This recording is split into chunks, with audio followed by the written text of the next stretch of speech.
वालेकुम। बात करनी है आज दो लोटों की। असम्बली में लोटे आज बरसे हैं। मैंने सुना है कि वो टूट पड़े हैं, तो असम्बली में कुछ और लोटों की भी ज़रूरत है। लेकिन इतना टाइम नहीं है मैं सारे लोटों की बात करूं। लेकिन लोटे बड़े अहम होते हैं किसी भी जगह में। हस्पताल में भी लोटे अहम हैं, असम्बली में भी लोटे बड़ी अहमियत के हामिल हैं, और घर में भी लोटे बड़े अहमियत के हामिल हैं। लेकिन अब दौर जिद्दत की तरफ जा रहा है। जैसे जैसे कौम को शऊर आ रहा है तो लोटों की जगह पर कुछ टूटियाँ भी आ गई हैं। तो इसलिए आज असम्बली का इजलास हुआ। उसमें मैंने काफ़ी सारे जो जर्नलिस्ट हैं उन्होंने तो इनको नज़रअंदाज किया होगा, लेकिन मैंने नज़रअंदाज नहीं किया। जी नाज़रीन, मैं हूँ हाफिज़ शाबान। तो सबसे पहले नूर आलम ख़ान लोटा, जो कि कौम इसको एक रजिस्टर्ड लोटा करार दे चुकी है, इसने जनाब स्पीकर ने इसका माइक ऑन किया, हाल की कार्रवाई शुरू हुई, तो ये लोटा भी हैरत की बात है कि हमारे दो अहम इदारों पर फट पड़ा। हालांकि जो अहम जगह होती हैं, अहम चीज़ें होती हैं, वहाँ पर लोटों का फटना बनता नहीं है, लेकिन वहाँ ये लोटा फटा और हमारे दो इदारों के ख़िलाफ़ इसने बकवासियात की। एक पहला इदारा जो कि हमारा आइनी इदारा है, इंसाफ का इदारा है, ये अदालत के ऊपर टूट पड़ा, सुप्रीम कोर्ट के ऊपर टूट पड़ा। इसने हमारे किसी जज का एहतराम नहीं किया और ये कहने लगा कि सबका ऑडिट होता है, सबका हिसाब होता है, लेकिन अदालत का हिसाब नहीं होता। और एक और इदारे का उसने नाम नहीं लिया, जबकि उसे नाम लेना चाहिए था। समझदार लोग समझ गए होंगे, उनका हिसाब नहीं होता। जबकि ये दो इदारे हमारे बड़े हसास हैं, और एक क्योंकि हिफाजत का इदारा है और एक इंसाफ का इदारा है। इस पे इस लोटे की इतनी हैसियत नहीं है कि इन इदारों के ख़िलाफ़ बोले, क्योंकि कौम जान चुकी है। और सबसे बड़ी बात एक जुमला है, मैं वो कह दूँ कि अपनी ही नज़रों से गिरा हुआ शख्स मुआशरे में कुछ नहीं कर सकता। तो ये वो लोग हैं, जब ये अदम एतमाद कामयाब करवाने में छुप के वहाँ जनाब कभी सिंध में, कराची में छुप के बैठे हुए थे, ऐसे जैसे इन्होंने कुछ चोरी कर ली है। इनके अंदर इतना कॉन्फिडेंस भी नहीं था कि ये वाज़े मुंह पे आकर कहें कि हम आपके साथ नहीं चल सकते। मुनाफ़िक़त का ये आलम था कि ये छुपे बैठे थे। और फिर दूसरे नंबर पर इसने बात की, जी मैं 2008 में भी MNA बना, मैं 2013 में भी MNA बना, मैं 2018 में भी MNA बना, तो मैंने इमरान ख़ान जैसा गद्दार नहीं देखा। तो ये अगर आप नूर आलम ख़ान साहब अपने आप से पूछें तो ज़्यादा अच्छा होगा कि इमरान ख़ान गद्दार है या आप गद्दार हैं। आपने कौम से गद्दारी की है। अवाम ने आपको वोट दिए थे इमरान ख़ान के लिए, तहरीक इंसाफ के लिए, और आपने अवाम के इस वोट पर डाका डाल के कौम के साथ गद्दारी की। कौम आपको कभी नहीं बख्शेगी। आपके पास चंद दिन है, आप बोल लें पार्लियामेंट में, और जब अवाम के पास जाएंगे तो अवाम पूछेगी तो हमने तो वोट आपको तहरीक इंसाफ के लिए दिया था, इमरान ख़ान के लिए दिया था, तो आपने कहाँ बेचा, चाहे आप चोरी छुपा गए। तो फिर आपने अपने मुंह से इकरार किया कि मैंने पीपल पार्टी में 2008 में मैं MNA बना, 2013 में MNA बना, 2018 में जो आप MNA बने वो तहरीक इंसाफ पे बने।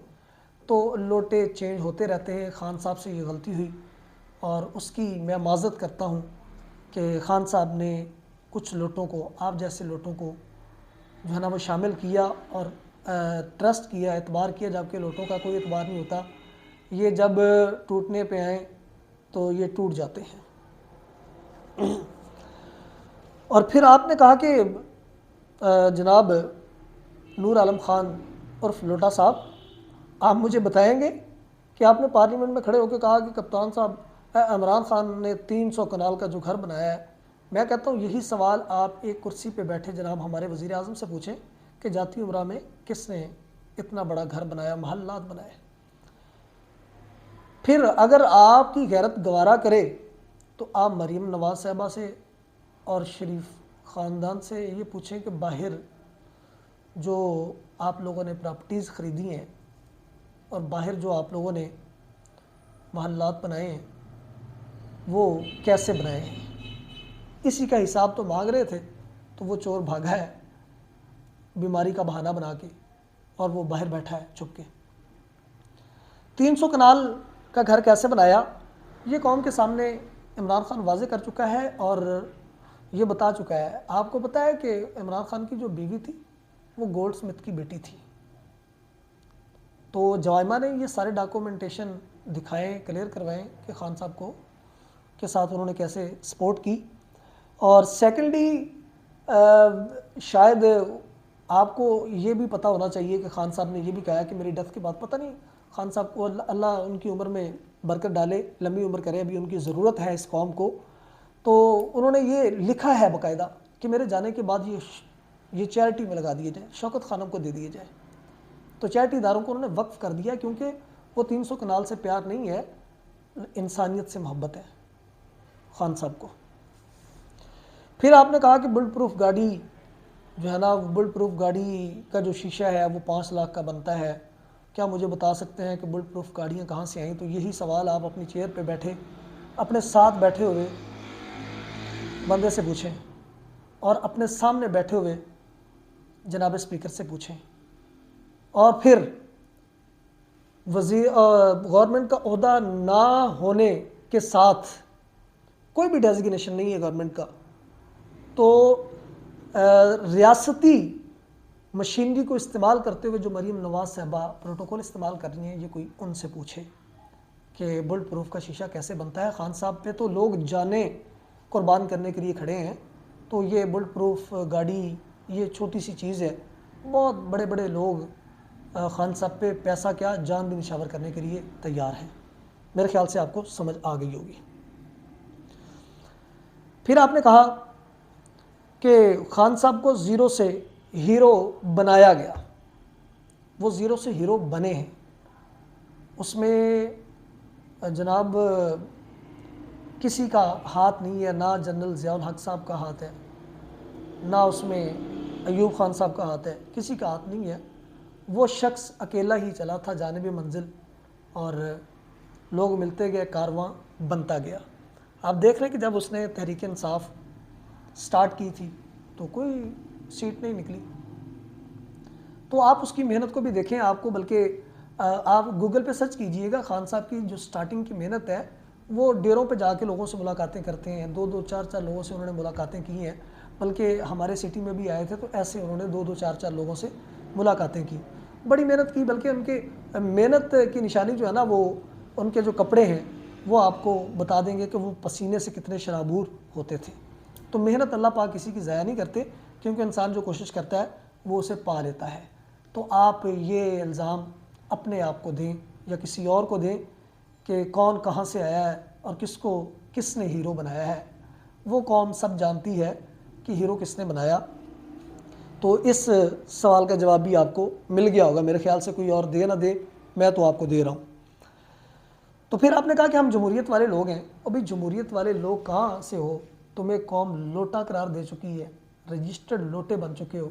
जमहूरियत वाले लोग होते तो जमहूरी तरीके से लोगों ने आपको तहरीक इंसाफ के लिए वोट दिया था। आपको चाहिए था, गैरत का तकाजा तो ये था कि आप 5 साल पूरे करते और फिर आप कौम को कहते कि मैं ऐसे करने लगा हूँ, खान साहब मेरी बात नहीं सुन रहे, या जो भी आप एलिगेशन लगाना चाहते थे वो अपनी कौम को साथ मिला के लगाते। आप तहरीक अदम में बिकने के बाद छुप के क्यों जाके बैठे? ये कहाँ की जमहूरियत है?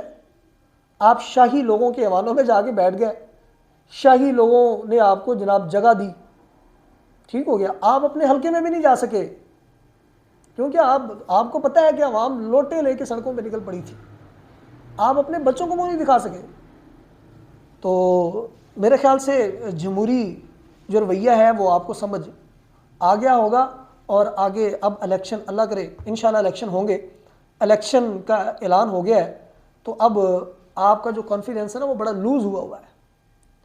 आप अंदर से टूट चुके हैं, बुरी तरह टूट चुके हैं। आप कहते हैं कि 2-4 मंथ जो भी हैं हम अपनी इज्जत को बचाएं, हम इस जो है ना ऐवान के अंदर रहें, हमें कोई बाहर ना निकाले। तो अब जनाब निकलना पड़ेगा। अब लोटों की जो मंडी है वो अवाम में लगेगी और अवाम देखेगी कि लोटों के साथ क्या हशर होता है। अब दूसरे इंतहाई मुहज़्ज़ब लोटा राजा रियाज साहब, तो कौम इनके साथ भी यही रद्द-ए-अमल कर चुकी है कि इनको क्या कह चुकी है, करार दे चुकी है लोटा। सेम जैसे नूर आलम खान ने किया, सेम राजा रियाज साहब ने किया।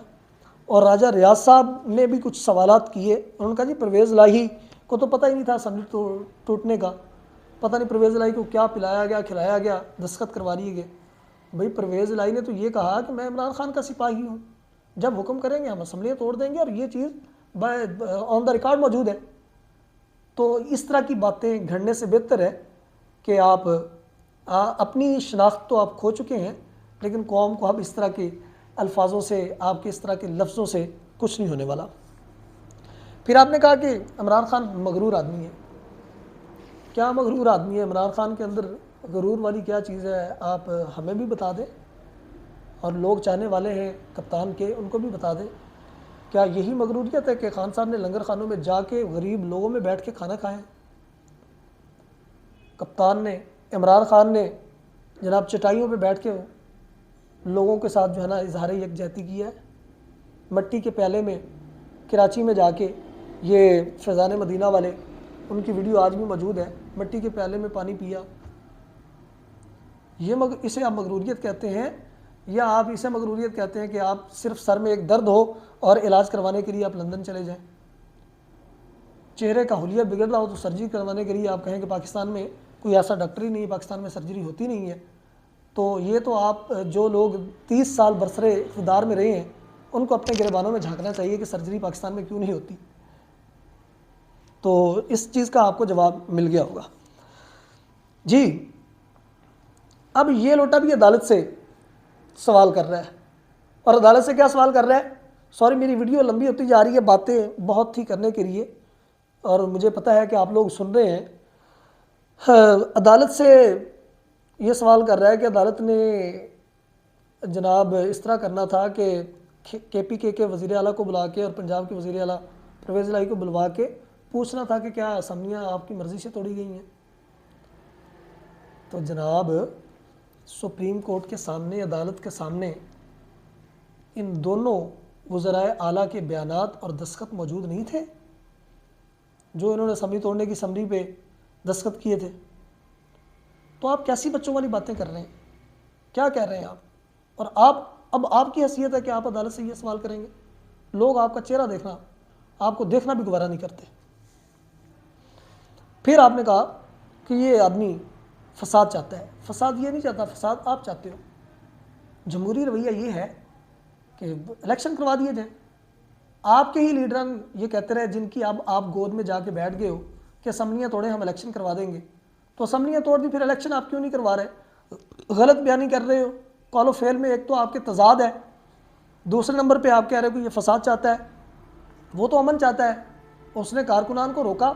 आपको नहीं पता कि जब ये आपने जब बड़ा ऑपरेशन जारी करवाया हुआ था और पुलिस वहाँ हमला आवर थी, तो वहाँ अपने कारकुनान को वो क्या लेसन दे रहा था कि आपने कुछ नहीं कहना। और फिर आपने कहा कि असम्बलियाँ तोड़ने के लिए मजबूर किया गया, तलवार रखी गई इनके गलों पे। कोई तलवार नहीं रखी गई। आज भी अगर ऐसी बात होती तो वो लोग आज अलहदा हो जाते, आप लोगों की गोद में आके बैठ जाते। परवेज़ इलाही साहब KPK के जो वज़ीर आला हैं, वो आपकी गोद में आके बैठ जाते कि हमारे गलों पे तलवार रखी गई है, हमें ख़तरा है, हम इसकी बात नहीं मानते, हमें आप छुपा लें, जैसे अब PDM ने आपको अपनी गोद में बिठाया हुआ है। तो ऐसा नहीं है बिल्कुल भी। और फिर आपने कहा कि हम तुम्हारे खिलाफ ऐलान जंग करेंगे। भाई तुम किस महाज पे ऐलान जंग करोगे? कौन से, किसके साथ जिहाद कर रहे हो? तुम ऐलान बगावत अदालत के खिलाफ कर रहे हो, और तुम्हारा जो हशर होने वाला है वो आहिस्ता आहिस्ता स्लोली प्रोसेस के साथ आपके सामने आ रहा है, कौम के सामने भी आ रहा है। ऐलान जंग, ऐलान जंग से पहले कौम लोटों से ऐलान बगावत कर चुकी है। अपनी गलियों में आप नहीं जा सकते, चौकों में आप नहीं जा सकते। आप जाएंगे जहाँ जाते हैं लोग लोटे जो है ना वो सोटियों के ऊपर रख के आपके सामने लहराना शुरू कर देती हैं। ये क्या इज़्ज़त रह गई आपकी? तो इसलिए ये ऐलान जंग जो है इसे इसकी ज़रूरत कश्मीर में है, इसकी ज़रूरत कहीं और है, वहाँ जाके जहाँ पर मुसलमानों पे जुल्म हो रहा है ना वहाँ पर है। यहाँ पर तो आप लोग ही मुसलमानों के लिए एक जुल्म बन के जो है ना नाजिल हो गए हो। फिर आपने जनाब चापलूसी वाली आदत को नहीं छोड़ा। चापलूसी आपने की, आपने कहा कि जनाब स्पीकर बात सुने इस लोटे की। जनाब स्पीकर, आप जिस कुर्सी पे बैठे हैं आपको बिठाने में हमारा भी खून शामिल है। भाई कौन सी तुमने शहादतें करवाई हैं इनको कुर्सी दिलवाने के लिए? थी तो कुर्सी ना जो कप्तान इमरान खान छोड़ के इस कुर्सी को पसे पुस डाल के एक डायरी उठा के बाहर चला गया, यही कुर्सी थी। इसी कुर्सी के लिए मर रहे थे तुम। आपने इतनी बड़ी स्टेटमेंट दे दी कि इस कुर्सी पे बिठाने में हमारा भी खून शामिल है। बड़ी आपने नस्लें इस पे शहीद करवाई हैं कि उनको कुर्सी पे ला के बिठाया है, बल्कि कौम के साथ जुल्म करवाया। बाहर निकले, देखें लोग कितने मर रहे हैं, महंगाई मार रही है लोगों को। तो ये जबर, वो कहते हैं ना, आपने वो लम्हे में ख़ता की जबकि आपको पछतावा है इस पर। अब आपको पता है कि आपके लिए लोटों के लिए दरवाजे कप्तान के बंद हो चुके हैं, तो अब आप जहर उगलना शुरू हो गए हैं। तो इसमें मैं एक शेर कहूँगा कि ये जबर भी देखा है तारीख़ के लम्हों ने, ये जबर भी देखा है तारीख़ के लम्हों ने ख़ता की, सदियों ने सज़ा पाई। और उसके साथ आपने कहा कि मुद्दई को नहीं सुना गया। भाई मुद्दई को कौन कहता नहीं सुना गया? सबसे पहले मुद्दई को सुना गया है। आपके नून लीग के कितने वकला, पीडीएम के कितने वकला वहाँ जज साहबान के सामने थे और जवाब नहीं दे सके, क्योंकि आइन था ना। आइन बनता था कि 90 दिन के अंदर इलेक्शन करवाएं। इनके पास कोई जवाब ही नहीं था। जवाब ये देते थे कि हमारे पास पैसा नहीं है, जबकि बांटने के लिए पैसा है, लैपटॉप देने के लिए पैसा है, आटे की आप गलत तरीके से जो सब्सिडी दे रहे हैं लोगों को मारने के लिए, उसके लिए पैसा है, तो उसके लिए पैसा क्यों नहीं है? तो जब ये लाजवाब हुए तब जाके जो है ना ये मुद्दई, सबसे पहले मुद्दई की सुनी गई है। तब जाके सुप्रीम कोर्ट ने आइन की हिफाजत, आइन को बरकरार रखते हुए उन्होंने फैसला दिया कि इलेक्शन ज़रूरी हैं, इलेक्शन होने चाहिए और होंगे। और आपने राजा रियाज साहब एक बात और की है। आपने ये बात की कि जनाब आज ज़ियाउल हक साहब के बच्चे भी शर्मिंदा होंगे कि एजाज़ुल हक साहब तहरीक इंसाफ में शामिल हो गए। तो वो ज़ियाउल हक साहब की कब्र जो है ना वो अंदर से कुड़ रही होगी। ये बात आपने बड़ी गलत की है। एजाज़ुल हक साहब अगर तहरीक इंसाफ में शामिल हुए हैं तो वो हक के साथ शामिल हुए हैं। आइन का पहरा देने के लिए भी शामिल हुए ना। आप लोगों ने गलत किया है। शर्मिंदा तो होने चाहिए भुट्टो के बच्चों को कि भुट्टो के कातिल कौन है और भुट्टो को फांसी दिलवाने में किसका किरदार है। उनको शर्मिंदा होना चाहिए। वो तो खुशी की बजाय पता नहीं वो गैरत कहाँ मर गई है, कहाँ से मिलती है गैरत। और उनको जो है ना शर्मिंदा होना चाहिए। आज जिनकी गोद में वो बैठा है बिलावल, उसे नहीं पता कि उसकी माँ की नंगी तस्वीरें, मैं गलत जो है ना इस टाइम एक गलत अल्फाज इस्तेमाल कर रहा हूँ, गैर मुनासिब लफ्ज़ इस्तेमाल कर रहा हूँ कि माँ की तस्वीरें मोहतरमा बेनज़ीर भुट्टो शहीद रहमतुल्लाह अलैह, उसकी तस्वीरें जो है ना वो फेंकी गई जहाज़ से।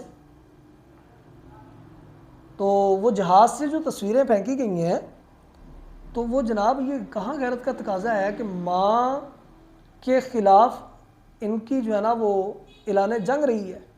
सैकड़ों नवाज शरीफ की जो है ना तकरीरें पड़ी हैं, सैकड़ों। और फजल रहमान साहब तो मानते नहीं थे ना बेनज़ीर की हुकूमत को। वो कहता था औरत की हुकूमत मैं तस्लीम ही नहीं करता, चाहे वो इस्लामिक पॉइंट ऑफ व्यू से अपनी जगह पे ठीक थे, लेकिन वो ना मानने वाला, आपकी माँ की हुकूमत को ना मानने वाला, आप उसकी बगल में जाके बैठे हैं, तो ये कहाँ की गैरत का तकाजा है। ये जनाब जिनको शर्मिंदा होना चाहिए वो हो जाएंगे। अभी शायद गैरत ने दस्तक नहीं दिया उनके दरवाज़े पर। तो मैं आखिर में वो शेर मैंने जो पढ़ा था वो थोड़ा सा गलत हो गया, वो उसकी तौसीह कर दूँ कि ये जबर भी देखा है तारीख़ की नज़रों ने, ये जबर भी देखा है तारीख़ की नज़रों ने, लम्हों ने ख़ता की सदियों ने सज़ा पाई है।